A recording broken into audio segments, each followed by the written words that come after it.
আসসালামু আলাইকুম। কোয়েল পাখির বাচ্চা ব্রুডিং করা এত কষ্টের আর এত ঝামেলার এটা আগে জানা ছিল না, আর জানবোই বা কিভাবে, এর আগে পরে তো আমরা কখনো করি নাই। তো প্রথম যখন আমরা এই বোর্ডারটা তৈরি করেছিলাম তখন থেকে এই ঝামেলাটা শুরু হয়েছে। প্রথমে আমরা এটা বুঝি নাই, এই জন্য হচ্ছে একরকম বানাইছিলাম, পরবর্তীতে চেঞ্জ করে আবার পুনরায় বানাইতে হয়েছে। এরপরে এর মধ্যে মেইন যে ঝামেলাটা আমাদের ফেস করতে হয়েছে সেইটা হচ্ছে এইটার তাপমাত্রা। মানে এটার মধ্যে যে লাইটগুলো আমরা দিয়েছি 200 পাওয়ারের দুইটা লাইট দিয়েছি 400 পাওয়ারের, তো এটা তাপ নিয়ন্ত্রণ করাটা আমাদের জন্য কঠিন একটা ব্যাপার ছিল, কারণ হচ্ছে এটা টেম্পারেচার কত থাকবে এটা সম্পর্কে আমাদের তেমন একটা ধারণা ছিল না। যতটুকু আমরা ধারণা জেনেছি ওইটা প্র্যাকটিক্যালি আমাদের কোনো কাজে আসেনি। তবু আলহামদুলিল্লাহ একদিন দুই দিন করতে করতে 7 দিনে যখন আমরা পৌঁছাইছি তখন অনেকটাই আমরা এই সম্পর্কে ধারণা পেয়ে গেছি এবং আমরা বুঝতে পেরেছিলাম যে তাপমাত্রা কেমন থাকবে এবং ওদেরকে আমাদের কেমন করে রাখতে হবে। যেহেতু একেবারে ছোট বাচ্চা এবং শীতের দিন এগুলোকে পালতে এমনি একটু কষ্ট হয় আর কি। আজকের এই ভিডিওতে একদিন থেকে নিয়ে আজকে 7 দিন পর্যন্ত কি কি আমরা করেছি সেটার পুরোটাই থাকবে, সেটা আপনারা দেখতে পারবেন এবং বুঝতেও পারবেন যে কি কি সমস্যার সম্মুখীন আমরা হয়েছি এবং সমাধানগুলি আমরা কিভাবে করেছি। প্রথম দুদিন এটাকে আমরা পাটের ছালার উপরে রেখেছিলাম, এরপর এটাকে চেঞ্জ করে তারপর হচ্ছে আমরা আবার নতুন করে পাটের ছালা দিয়েছি এখানে, যাতে করে শুকনা ছালাটা ওদের পায়ের নিচে থাকে।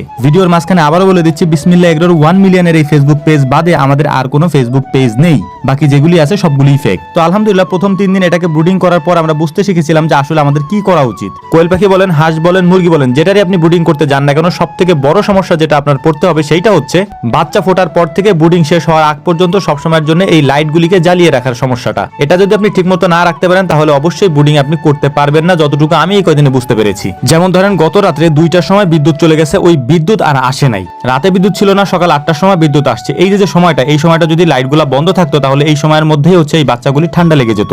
আর যদি এই মুহূর্তে ওদের ঠান্ডা লাগে, এটা সারাইতে অনেক কষ্টের একটা ব্যাপার এবং অনেক ঝামেলারও একটা ব্যাপার এবং ওদের গ্রোথটাও অনেকটা থেমে যায় এই সমস্যার কারণে বা ঠান্ডার কারণে। তো যাই হোক আলহামদুলিল্লাহ গত রাতে যখন 2টার সময় বিদ্যুৎ চলে গেছে, এরপর হচ্ছে আমি জেনারেটর চালু করছি এবং 2টা থেকে নিয়ে সকাল 8টা পর্যন্ত জেগে থাকা। তখন একটা জিনিস ভাবতেছিলাম যে এরকম যদি হয় যে শীতের দিন সারা রাত কারেন্ট থাকলো না বা বিদ্যুৎ থাকলো না কোনো কারণে, তখন এই বাচ্চাগুলোর কি হবে? এতগুলি বাচ্চা যদি ঠান্ডা লাগে বা ঠান্ডার মধ্যে, কারণ আমি তখন দেখতেছিলাম যখন আমি আসছি 2টার দিকে দেখলাম যে একেবারে জড়সড় হয়ে গেছে, ওরা হচ্ছে একটার উপর একটা উঠে তারপর একটা স্তূপ হয়ে গেছে আর কি। এরকম হইলেই মূলত মারা যাওয়ার চান্সটা বেশি থাকে।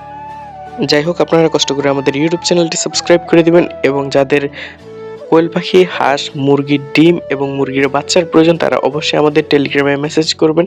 কমেন্ট বক্সে আমাদের টেলিগ্রামের আইডি মেনশন করে দেওয়া আছে এবং খামার রিলেটেড যে কোনো ধরনের পরামর্শের জন্য অবশ্যই আমাদের টেলিগ্রামে মেসেজ করবেন। আসসালামু আলাইকুম।